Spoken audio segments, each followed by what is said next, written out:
Welcome to विशाल। आज का ये वीडियो हमारा लाइट चैप्टर का सेकंड वीडियो होगा, जिसमें हम लोग बात करने वाले हैं पार्टिकल थ्योरी ऑफ लाइट के बारे में। साथ ही हमने जो फर्स्ट वीडियो में डिस्कस किया है उससे रिलेटेड कुछ इंपॉर्टेंट क्वेश्चन आंसर आज के इस वीडियो में हम लोग डिस्कस करने वाले हैं। चलिए सबसे पहले हम लोग स्टार्ट करते हैं क्वेश्चन आंसर से। तो हमने कुछ डिस्कस किया हुआ था, उसमें से पहला क्वेश्चन है व्हाट इज़ लाइट। तो लाइट का डिफिनेशन हर किसी को पता है, light is a form of energy which gives the sensation of vision. Next चीज़ है इज लाइट इटसेल्फ विजुअल। क्या लाइट खुद में विजुअल होता है? देखिए ये इंपॉर्टेंट क्वेश्चन है। तो इसका आंसर है no, light itself is not visual but makes things visual on which it falls. Light खुद में विजुअल नहीं होता है, लेकिन जिस चीज़ पे पड़ता है उसको विजुअल बना देता है, यानी जिस ऑब्जेक्ट पे पड़ता है लाइट उसको विजुअल बना देता है। इसके बारे में हमने फर्स्ट वीडियो में अच्छे से डिस्कस किया हुआ है। चलिए थर्ड क्वेश्चन है इज लाइट मैकेनिकल वेव और नॉन मैकेनिकल वेव। देखिए यहाँ पे और का स्पेलिंग गलत है। तो सबसे पहले लाइट मैकेनिकल वेव होता है कि नॉन मैकेनिकल। देखिए इसके बारे में हमने फर्स्ट वीडियो में डिस्कस नहीं किया था, और यही होता है क्वेश्चन आंसर सेशन का फ़ायदा। इसमें जो कुछ अगर छूट जाता है किसी फर्स्ट लेक्चर में, सेकंड लेक्चर में मान लीजिए कुछ छूट गया, अगर आप क्वेश्चन आंसर करते हैं तो उसमें आपको कवर अप हो जाता है। ठीक है, तो पूछा गया है क्या लाइट मैकेनिकल वेव होता है या नॉन मैकेनिकल वेव। तो सिंपल सा आंसर है लाइट क्या होता है, नॉन मैकेनिकल वेव। और नॉन मैकेनिकल वेव है, इसका मतलब क्या है? इसका मतलब है कि इसको न तो किसी मीडियम का न किसी मटेरियल का रिक्वायरमेंट होता है फॉर इट्स प्रोपागेशन, यानी कि ये वैक्यूम में भी ट्रेवल कर सकता है।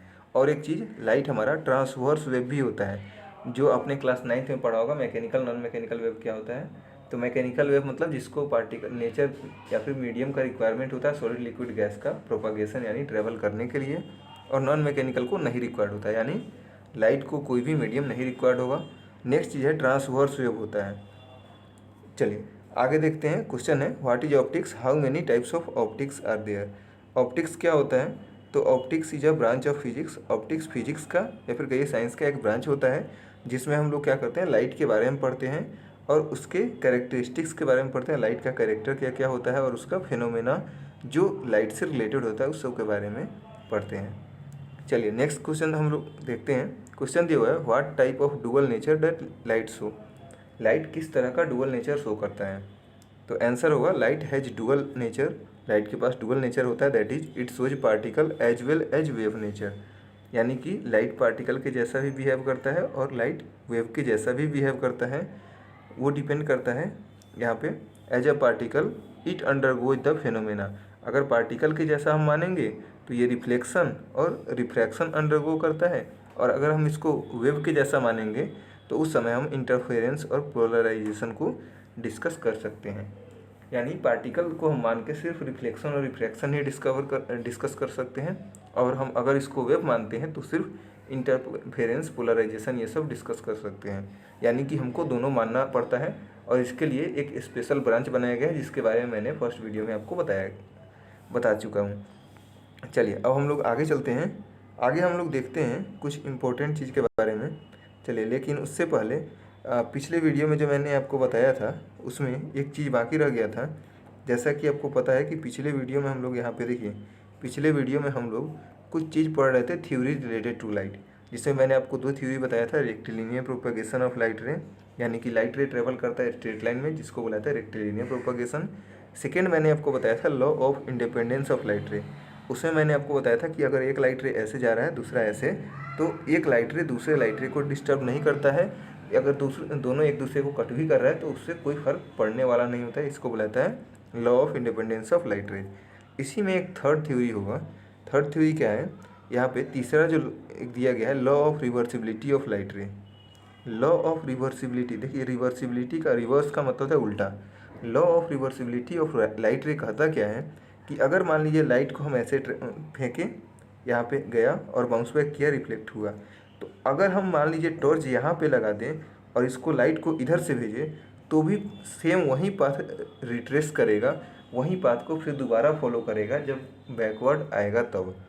यानी कि सेम वही चीज़ है, बस इसमें क्या कहा गया है कि अगर लाइट रे को हम यहाँ से भेजें ऐसे कुछ एंगल बना के गया, तो अगर हम क्या करें, हम यहाँ पे एक टॉर्च लगा दें तो फिर से लाइट अगर उसी पाथ पे भेजें तो वही पाथ फिर से बैक जाने पर रिट्रेस करेगा। इसका नाम होता है law of reversibility of light rays. ये हो गया। चलिए अब आगे बढ़ते हैं हम लोग। अब कुछ इंपॉर्टेंट चीज़ देखते हैं। पार्टिकल थ्योरी ऑफ लाइट के बारे में कुछ थ्योरी दिया गया था। देखिए, पार्टिकल नेचर ऑफ लाइट के बारे में कुछ थ्योरी दिया गया था। सबसे पहला था न्यूटन्स कर्पसल थ्योरी। शुरू में जब लाइट के बारे में स्टडी हो रहा था उस समय जो न्यूटन थे वो अपना एक थ्योरी दिए थे। आइजैक न्यूटन जो थे वो क्या बताए थे, न्यूटन बताए थे according to Newton's corpuscle theory of light, Newton के कर्पसल थ्योरी ऑफ लाइट के हिसाब से light rays are composed of steam of particles called corpuscles. ये क्या बताए थे कि लाइट रे जो होता है ना वो स्टीम ऑफ पार्टिकल्स, छोटा छोटा पार्टिकल के फॉर्म में ट्रेवल करता है जिसका नाम होता है कर्पसल्स। जो एक बॉल के जैसा होता है, समझिए तो एक गेंद जैसा होता है। जब गेंद जाएगा किसी सरफेस पे स्ट्राइक करेगा तो क्या होगा, फिर से बाउंस बैक होता है। सेम वही जो हम लोग करते हैं। जैसे मान लीजिए एक दीवार है, इस दीवार पे हम लोग एक छोटा सा गेंद को ऐसे फेंकते हैं, क्या होता है यहाँ से बाउंस बैक आता है फिर से। तो यही सेम फिनोमेना यहाँ से ये बता पाए थे। और इस कर्पसल थ्योरी को बोला गया था, ये जो न्यूटन दिए थे इसमें एक ही चीज़ बोला गया था कि जो लाइट का रे आता है वो कर्पसल यानी कि छोटा छोटा पार्टिकल के फॉर्म में आता है जो स्टीम ऑफ पार्टिकल्स होता है जिसका नाम कर्पसल्स होता है। और इससे ये बता पाए थे कि रिफ्लेक्शन ऑफ लाइट और refraction of light. Second law है यहाँ पे photon theory by Albert Einstein. देखिए, एल्बर्ट आइंस्टीन उस समय एक फोटो इलेक्ट्रिक इफेक्ट नाम का ये एक थ्योरी होता है जो कि आपको क्लास 12th में पढ़ना होता है, वहाँ पे ये चीज़ पढ़ना होता है। अकॉर्डिंग टू दिस थ्योरी, इस थ्योरी के हिसाब से light raise travels in the form of small energy packets called the photon. देखिए, ये क्या बताए थे कि लाइट जो होता है ना वो छोटा छोटा ऐसा पैकेट के फॉर्म में आता है जिसका नाम होता है फोटोन। और ये जाता है जब स्ट्राइक करता है किसी मेटल पे तो वहाँ से मेटल से क्या होता है, यहाँ से इलेक्ट्रॉन निकलता है जिसका नाम होता है फोटो इलेक्ट्रिक इफेक्ट। जो सेम चीज़ को हम लोग यूज करते हैं सोलर पैनल में। ये चीज़ बताए थे कौन, एल्बर्ट आइंस्टीन बताए थे, जो अपने फोटो इलेक्ट्रिक इफेक्ट में बताए थे। अगर आपको ज़्यादा स्टडी करना है इसके बारे में तो गूगल पे सर्च करिएगा photo electric effect bye Albert Einstein, आपको समझ में आ जाएगा। चलिए, तो ये था हमारा आज का सेशन। मिलते हैं नेक्स्ट सेशन में जिसमें हम लोग कुछ डिस्कस करेंगे जो बहुत ही इंपॉर्टेंट होगा, रिफ्लेक्शन ऑफ लाइट और उसके laws of reflection of light, कुछ इंपॉर्टेंट चीज़। तो अभी के लिए इतना ही। Thanks for watching. वीडियो अच्छा लगा तो वीडियो को लाइक और चैनल को सब्सक्राइब जरूर करिएगा।